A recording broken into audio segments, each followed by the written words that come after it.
the new app. We're good. 5 million. Good. We scale on demand. What if 30 million people download the app? We're total heroes. Scale on demand with the #1 company in cloud infrastructure. Hi, everybody, welcome to this. Oh, look, let's do this. Whoa, that makes me dizzy. Now we're cooking. Oh, everything's moving. I'm here with Jim Earl and Rob Lacone. Hello, fellas. How are you? Hello. Hey. Someone paint that white wall. Why can't we just paint it? Anyway, so, I know, can't we paint that white wall? Why don't we paint it? So here we go. Get another GoFundMe campaign for the wall. We should do one. $20. I need $20 to get a can of spray paint. Now, Matt Stoller, who's a great writer, wrote this in the Washington Post. It says Democrats can't win until they recognize how bad Obama's financial policies were. He had opportunities to help the working class, and he passed them up. That's Matt Stoller. Or do you say Stoller? So, they also, in this article, they had this video of Barack Obama from a December 16th press conference, and I want to play a little bit of it for you. And it kind of is exactly what's wrong with the Democrats. Here we go. Is that I could maybe give some counsel and advice to the Democratic Party, and I think that So the guy who, by the way, under his 8 years, the Democrats are wiped out. He's leaving office with a completely decimated party, completely wiped out at every level, and he's going to give them some advice. the thing we have to spend the most time on, because it's the thing we have the most control over, is how do we make sure that we are showing up in places where I think democratic policies are needed, where they are helping, where they are making a difference, but where people feel as if they're not being heard. So if you didn't notice what he just did, I'll tell you what he just did. He just said the problem isn't the message. The problem is that we're not going out and bringing our message to people. Places where the democratic policies are helping people. That we're not showing up. That's what he's saying. He's not saying that we need new policies, or that the country's sick and tired of establishment politics, or that, the Democratic Party got in bed with the rich and powerful, and that's who we serve, and that's really the problem. He's trying to pretend, again, the problem is tactic, and not the soul of the party. And where Democrats are characterized as coastal, liberal, latte-sipping, politically correct, out-of-touch folks. That sounds like a fucking exactly accurate description. That's not some crazy idea people have of Democrats. That's accurate. You guys are latte sipping, in bed with Wall Street, Martha's Vineyard. You're a party of Martha's Vineyard. You're not a party of Allentown, Pennsylvania. That's who the Democrats are.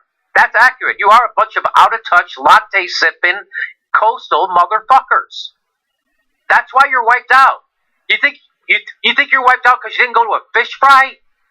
Or because half the country's poor, and your fucked-up right-wing healthcare plan didn't get anybody out of debt? People still go bankrupt when they get sick in America, left and right. We don't even have a public option. And he still thinks, so go ahead, here's a little bit more. We have to be in those communities. And I've seen that when we are in those communities, it makes a difference. That's how I became president. Mm-hmm. I became a U.S. Senator, not just because I had a strong base in Chicago, but because I was driving around downstate Illinois and going to fish fries and sitting in VFW halls and actually promising policies that would help people's lives. Because I remember he used to be single payer. I have a videotape we played on this show from 2007 when you were telling a room full of people and a room full of union people you're going to put on a soft shoe and help them, and you're for single payer, and you're for card check. That's why you got elected. And then you did none of those things. Look, Jimmy, I'm really tired, and I'm more likable than the rest of the Democrats. Yeah. And fuck yourselves. Yeah, I think that could have been the whole speech. I think that's all he had to say. And that's why you got reelected, because you know the rhetoric of populism, and you seem like a real nice guy. You make people feel good when you talk. It's not because how you legislate. So this again. So here, let's go on to Matt Stoller's article. So sleepy. Well, I think he's half right. In 2010, well, if you had a message, that's half the problem. Yeah, but he didn't have one. He didn't have one. But also in 2010, we lost the Congress because he didn't use the Democratic apparatus that got him elected to do anything. He disbanded his followers. By the way, as soon as he got into office, he had this coalition of progressives who wanted change in America. He disbanded them. Absolutely. So this guy makes a lot of these great same points. He said the past 8 years of policy making have damaged Democrats at all levels. Recovering Democratic strengths will require the party's leaders to come to terms with what it has become and the role Obama played in bringing it to this point. So in order to get better, we have to come to terms with this. That's why people keep, Jimmy, you're still harping on Obama. We have to come to terms with what's wrong. We still haven't. Two key elements characterize the kind of domestic political economy the administration pursued. The first was the foreclosure crisis and subsequent bank bailout. So this is a microcosm of what was wrong with the Barack Obama administration. The resulting policy framework of Tim Geithner's Treasury Department, Tim Geithner, who Barack picked, was in effect a wholesale attack on the American home. Yes, it was. And the American home is the main source of middle-class wealth. And they did that in favor of concentrated financial power. That was a decision they did it on purpose, meaning they screwed over homeowners in favor of the richest, most powerful people in the world. That's what that says. That's what they did. No one will fucking say that out loud. The Democrats screwed over homeowners in favor of the banks on purpose as policy. The second was the administration's pro-monopoly policies. Now, we've talked about this with Thomas Frank, who wrote this book, Listen Liberal, and he told us all about how Barack Obama didn't even enforce, he didn't need Congress to enforce the antitrust laws. Doesn't need, those laws are already there, didn't enforce them. Which crushed the pro-monopoly policies, which crushed the rural areas, and that in 2016 lost voter turnout and swung Donald Trump. Financial collapses, while bad for the country, are opportunities for elected leaders to reorganize our culture. So that's the point he makes. Financial collapses are horrible, but they're a chance to reorganize the country's economy.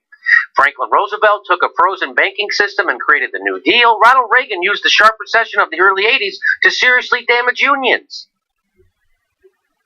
In January 2009, Obama had overwhelming Democratic majorities in Congress, $350 billion of no-strings-attached bailout money, and enormous legal latitude. Well, what did he do to reshape the country and to reshape a country on its back?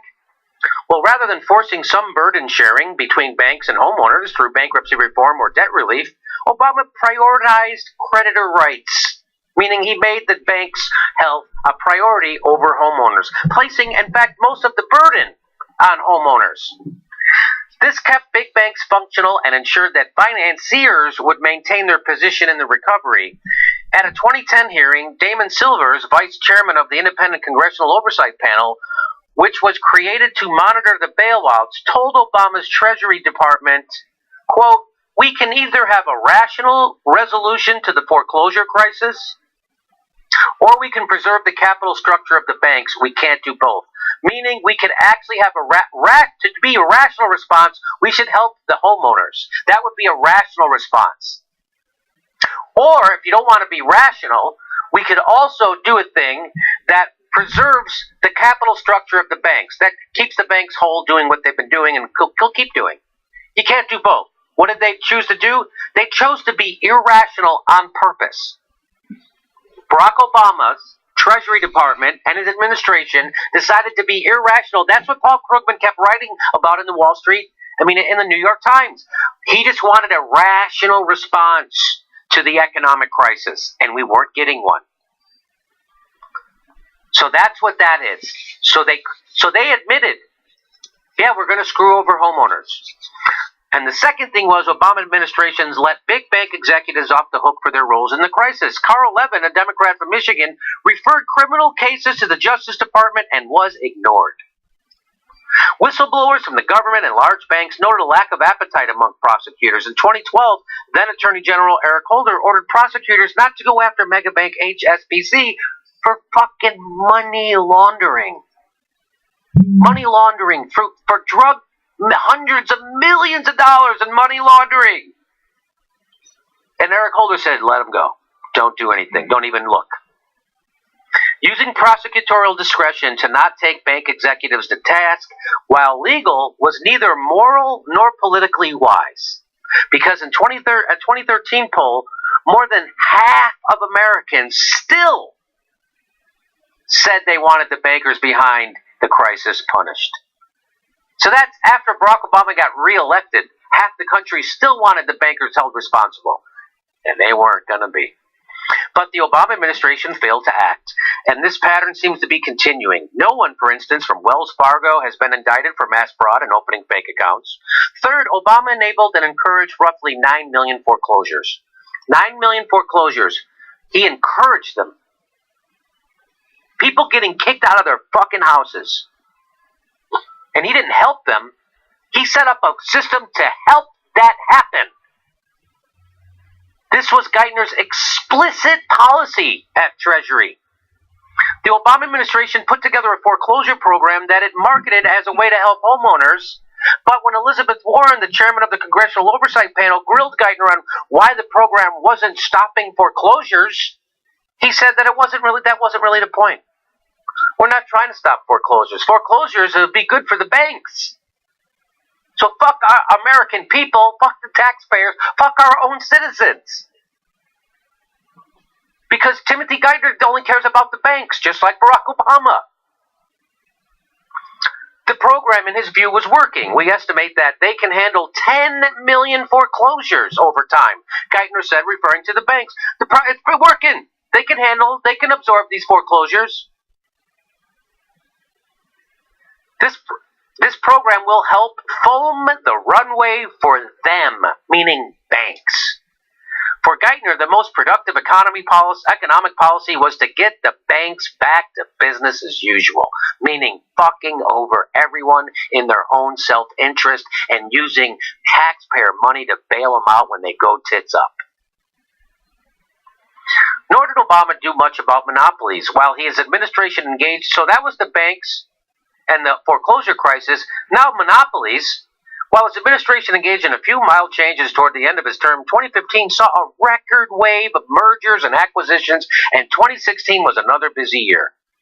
In nearly every sector of the economy, from pharmaceuticals to telecom to internet platforms to airlines, power has been concentrated under Obama. Concentrated.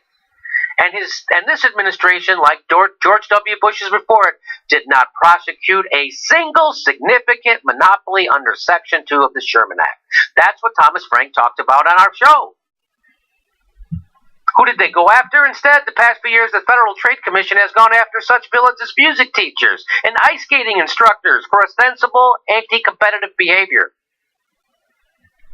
This is very much a parallel of the financial crisis, as elites operate without legal constraints while the rest of us toil under an excess of bureaucracy. So it's crime and punishment for the poor and the middle class, and it's Katie Bardador for the wealthy. There's criminal class, never held accountable. And people see that. Why do you think they voted for Trump? They wanted to smash you motherfuckers. With these policies in place, it's no surprise that Thomas Piketty and others have detected skyrocketing income inequality. That most jobs created in the past 8 years have been temporary or part-time, or that lifespans in white America is dropping. When Democratic leaders don't protect the people get poorer, they get angry, and more of them die. Yes, Obama prevented an even greater collapse in 2009. But he also failed to prosecute the banking executives responsible for the housing crisis, then approved a foreclosure wave under the guise of helping homeowners. Though 58% of Americans were in favor of government action to halt foreclosures, Obama's administration said fuck you to those 58% of Americans, and the voters noticed. Fewer than 4 in 10 Americans were happy with his economic policies this time last year. Only 4 in 10, and that was an all-time high. And by election day, 75% of voters were looking for someone who could take the country back from the rich and powerful. 75% on election day wanted someone to take the country back from the rich and powerful. And what did they get? What did the Democrats offer us? One of the richest and most powerful fucking corrupted politicians in the history of our country. Also one of the most hated, second most hated. Here you go. You guys are desperate and in need of a revolution. Here's someone you not only hate their guts, but as an establishment to their bone. Something unlikely to be done by members of the party that left the financiers behind the finances. Was that? Oh, yeah.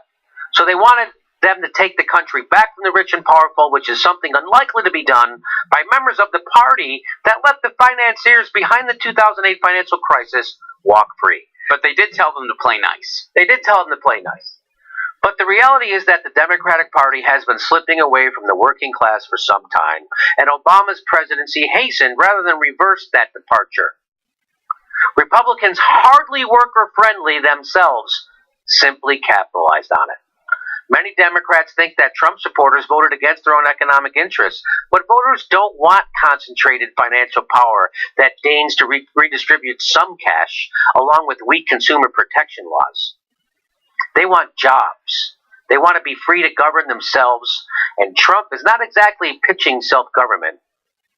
But he is offering a wall of sorts to protect voters against neoliberals who consolidate financial power, ship jobs abroad, and replace paychecks with food stamps. His rhetoric offered that anyway. Democrats should have something better to offer working people. They don't. They don't. They are offering them the TPP. They're offering them NAFTA. That's what the Democrats offer them. And a right-wing health care plan that keeps them bankrupt. If they did, they could have won in November. They didn't. That's why they lost in November. In the wreckage of this last administration, they didn't. No, they don't. Go ahead, Phil. So there it is. Thanks. That's the two big economic problems. The way Barack Obama handled the foreclosure crisis and how Barack Obama didn't do anything about monopolies his whole 8 years. Go ahead, Jim. Thanks a lot. You just cut my lifespan in half with that depressing segment. Yeah, I know. It is depressing, but this is what Democrats have to come to terms with if they want to win going forward. If I might make a one point about Obamacare, I would be bankrupt without it. Yeah. Oh no, no doubt. I mean, there are good points to it. Yeah. No. It was less than a half measure. Sure. Yeah. Sure. Yeah. But that's what the Republicans should have proposed. That's not what a Democrat. When you have complete control of government, the Senate, the House, and the presidency, you propose single payer. You know that. Yeah. I have a gammy leg. Yeah. So it's constant. So that's a great article. Matt Stoller is a great writer. That's all correct. And people don't understand that's what happened. I mean, people do. People who don't vote for the Democrats anymore understand. Graham Elwood, who was on this show, and when he lost his house during the financial crisis, he knows that the government was effing him over in favor of the banks. He got that loud and clear. Anybody who lost their house knows exactly who runs this country and who they're working for. And that's what's wrong with the Democrats. Because the Democrats are still in bed with the people who screwed over this country and are going to continue to screw over the country. And until they get out of bed with those people, it's going to be a nail-biter every goddamn election. Well, and for folks concerned about the direction of the Democratic Party that think, we can work from within and stuff, they need to realize that Obama was always a center-right politician, because the whole argument is like, well, we need to reach across the aisle now. And he already did. Well, Obama was center-right to begin with, and it didn't work. Right. He already was. He already offered them the right-wing health care plan. Come along. This is your plan. Yeah, he already did move to the right. He was pro-fracking. He was pro-drill. He was all the above. Remember that? He was pro-TPP. He's all that stuff. He already was to the right. You guys got your ass handed to you. Hey, the next live Jimmy Dore show is March 4th. That's a Saturday. Get your tickets right below. The next one after that is March 20th. The shows sell out really fast, so get your tickets right now. Link's right there.